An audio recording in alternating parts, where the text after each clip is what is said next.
Не чувствувам никаква одговорност за доснењето на учебниците. Ова го изјави првиот човек на Бирото за развој на образованието Зекрие Хасапи, откако голем дел од учениците остана без книги во текот на минатата учебна година. За проблемот да биде уште поголем, родителите стравуваат дека 600 одделенците може да не добијат учебници и во новата учебна година. Станува збор за предметите македонски јазик, математика и историја. Надлежните велат дека требало да се почитуваат процедурите.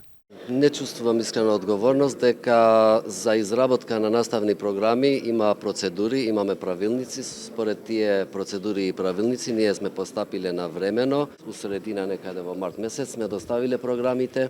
Министерот за образование Јетон Шакири пак смирува. Тој вели дека правеле напори учебниците за 600 одделение да стигнат навреме на почетокот на новата учебна година, но за тоа вели клучни биле повеќе фактори и процедури. Од трето одделение сме во напредна фаза, но во наставните програми за 600 одделение сме во тоа дека да го стигнеме 1 септември се прават сите подготовки, кога кажуваме за рок од 1 септември да бидат навремено доставени на учебници.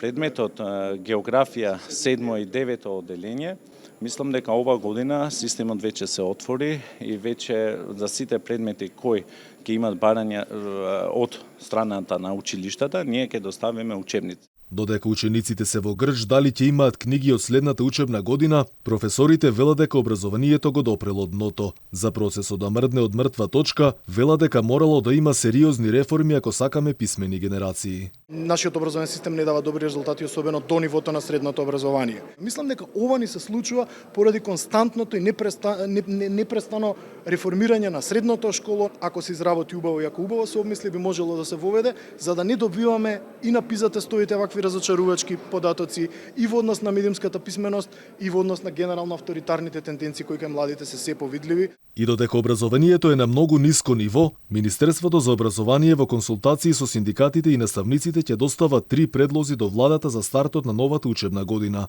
Првиот е да се стартува на 1 септември, а втората опција е 11 септември, но без пролетен распуст и да трае до средината на јуни. А третиот предлог е да се стартува на 1 септември, но со пролетен распуст од 5 дена и учебната година да заврши кон средината на јуни.